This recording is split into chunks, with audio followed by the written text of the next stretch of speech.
There is a golf swing that breaks every rule anyone ever taught. Short, steep, almost violent at the top, nothing like the long flowing motion coaches spent a century perfecting. For years, the men who ran professional golf looked at it and laughed. They called it a trick, a fluke, something that could only work with forearms built like a lumberjack's. Then, a 35-year-old club professional from Sydney picked up that exact swing and used it to beat some of the best players in the world. Peter Lonard was born in Sydney in 1967. He turned professional in 1989, and on paper, his career reads like a solid, respectable resume. One PGA Tour title, the Heritage Classic, won in April 2005. 2 Australian Open Championships, 3 Australian PGA Championships, 2 appearances for the international team at the President's Cup. None of that explains why golf instructors still argue about him. The real story is not what Lonard won, it is how he won it. Every one of those titles came with a golf swing that looked wrong from the moment he took the club back.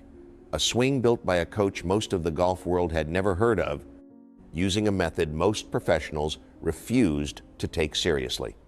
To understand why that swing mattered, you first have to understand the man who was not supposed to need it. Lonard was not a prodigy. He was not groomed for greatness. His own father spent years hoping he would quit golf entirely and get a real job instead. His name was Ted Lonard. For 45 years, he worked the same job, selling insurance in Sydney. He was, by every account, a practical man.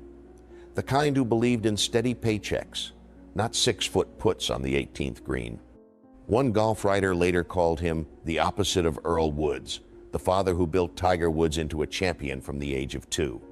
Where Earl planned his son's entire life around golf, Ted spent years hoping his son would walk away from it. When his son first asked to go play golf as a boy, Ted agreed to only one condition. He would take me, Peter Lonard later said, as long as I didn't take it up as a sport. For years, that fear looked justified. Golf did not hand Peter Lonard a career. It handed him a slow, uncertain grind through club golf and mini tours, the kind of path that convinces most fathers their son made the wrong call. Back home in Sydney, Ted watched his son chase a game with no guaranteed paycheck at the end of it, and he was not shy about how he felt. Then came August 2002. At the PGA Championship, one of golf's 4 majors, Peter Lonard opened with a 3-under par round of 69, good enough to sit in a tie for 3rd place after round 1. When he finished his interview, Tiger Woods was sitting in the same room, waiting for his turn at the microphone. Across the world, Ted Lonard woke up to see his son's name near the top of a major championship leaderboard. "Dad is just starting to come around on this," Peter Lonard said that week. "If I win this week, he might think that maybe this wasn't such a bad decision." He did not win that week. But something had already shifted. The man once compared to the opposite of Tiger Woods' father was now watching his son compete for one of the biggest titles in the sport at 35 years old, using a swing nobody else on tour was willing to copy. Before that leaderboard, before Tiger Woods, there was a mosquito bite. In the early 1990s, while playing in Europe, Peter Lonard contracted a virus called Ross River fever. It attacked his eyes. Doctors later told him his ability to use both eyes together, the basic coordination that lets a golfer judge distance and line, had deteriorated to the level of a man 60 years old.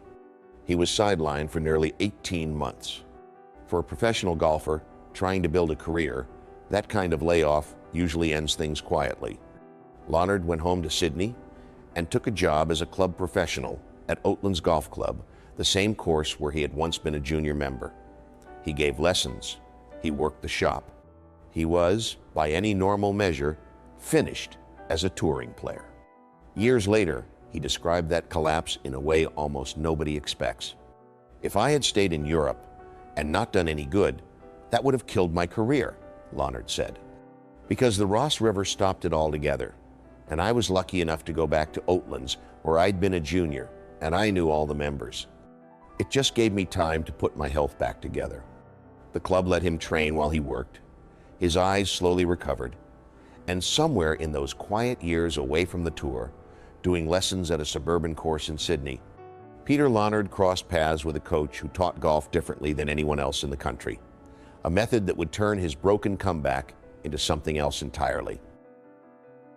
The coach's name was Gary Edwin, and the first thing worth knowing about him has nothing to do with golf swings at all.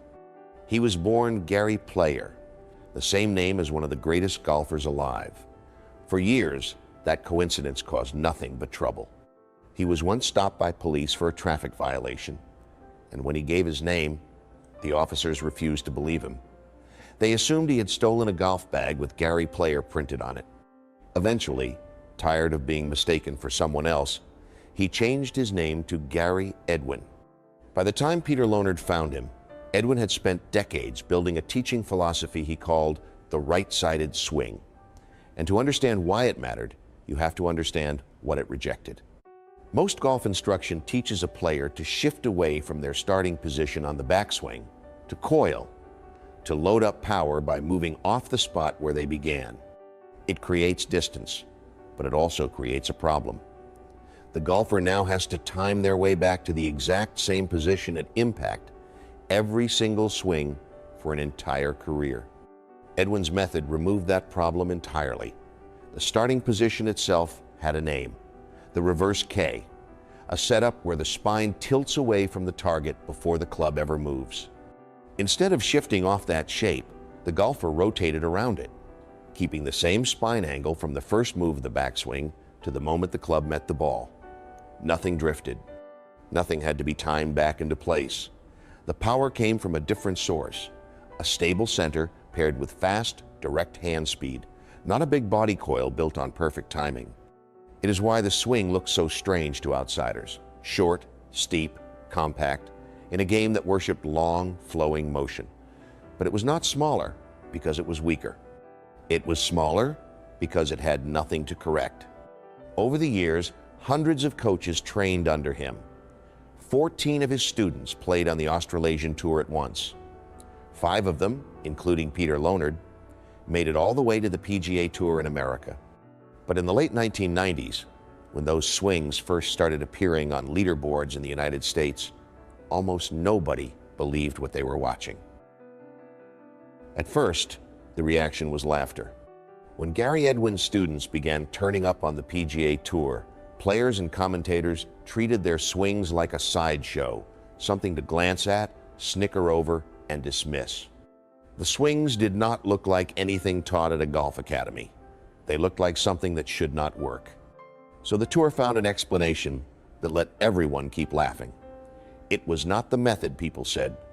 It was the man. Peter Lonard, at his best, had thick, powerful forearms, and that surely was the real secret. You can only swing that way if you've got forearms like a gravedigger, became the going theory whenever Lonard's name came up. It was a tidy explanation. It also did not survive contact with the rest of Edwin's students.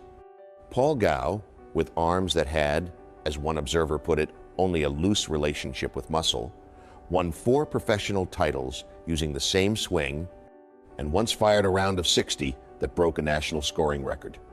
If the method only worked for strong men, nobody had told Paul Gow. Then came Gavin Coles. He grew up in a small country town, turned professional, with no real amateur career behind him, and was told he would never succeed. He used the same swing and won 5 times on America's developmental tour before reaching the PGA Tour itself. At that point, the forearm theory quietly disappeared. There was no longer a simple explanation for why unathletic men with completely different bodies and different starting points were all winning with the exact same swing. The golf world had mocked what it did not understand, built a theory to explain away the results, and watched that theory collapse one player at a time.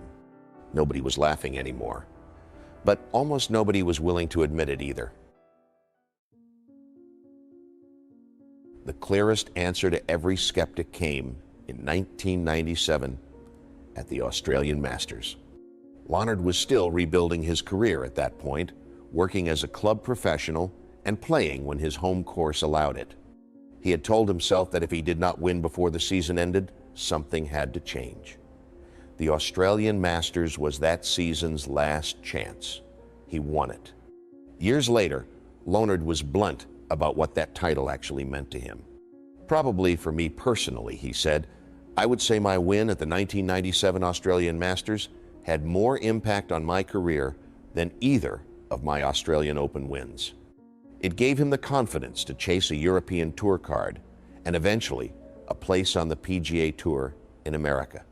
8 years later, that same swing carried him to the Heritage Classic, winning by 2 strokes over a group that included Darren Clarke, Jim Furyk, and Davis Love III. To understand how unusual that is, consider the gap between styles. Modern swing instruction, the kind used to build players like Rory McIlroy or Scottie Scheffler, is built on width, sequencing, and a body that clears out of the way to let the club release through impact. Lonard's swing did almost the opposite. It stayed compact, it stayed anchored to the same position it started in. By conventional teaching standards of the time, it should have produced a player who was wild off the tee and inconsistent under pressure. It did not. It produced a player accurate enough to finish inside the top 11 at a U.S. Open and controlled enough to beat some of the best ball strikers in the world at Hilton Head. Lonard was equally direct about the other tool that defined his career, the long, chest-anchored club he used on the greens for most of those years.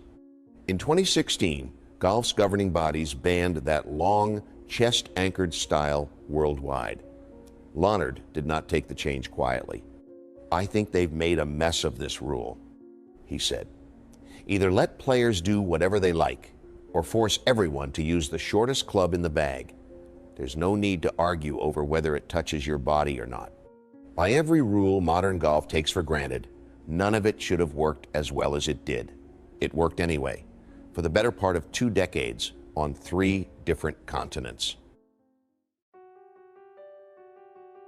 Peter Lonard never stopped playing. Long after his run on the PGA Tour in America ended, he kept competing back home in Australia, then moved into senior golf once he turned 50. He was not the only Gary Edwin student proving age was no obstacle. Peter Sr., another player built on the same method, won the Australian Masters in 2015 at 56 years old, beating players decades younger on the same course where Lonard's own breakthrough had happened almost 20 years earlier. In 2024, at the Moama Masters on the PGA Legends Tour, Lonard shot a final round of 59, 11 strokes under par.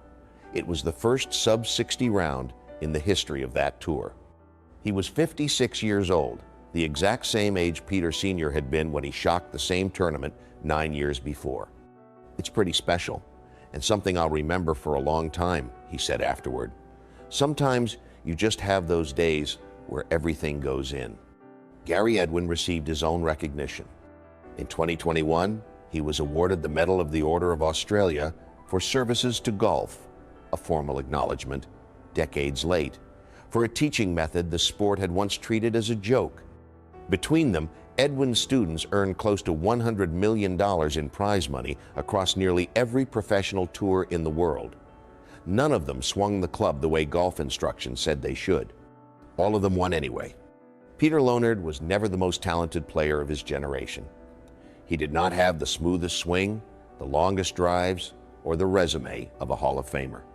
What he had was a method nobody respected, taught by a coach nobody had heard of, built on an idea the entire sport dismissed on sight.